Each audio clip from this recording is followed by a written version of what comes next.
What is the difference between a meteor, a meteorite, and a comet? In the night sky, you may sometimes see a bright streak of light cutting through the darkness. This is a meteor, a tiny particle of cosmic dust that burns up completely as it enters Earth's atmosphere, creating a brief and beautiful light show. A meteorite, however, is much larger.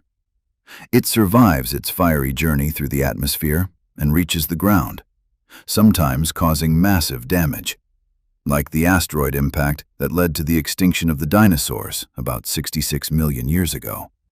Comets, on the other hand, are entirely different. They are distant celestial bodies made of rock and ice.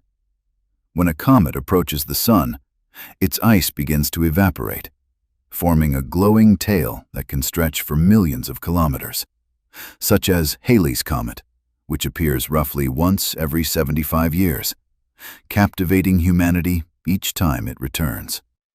In short, a meteor lights up the sky, a meteorite shapes history, and a comet tells the story of the distant universe.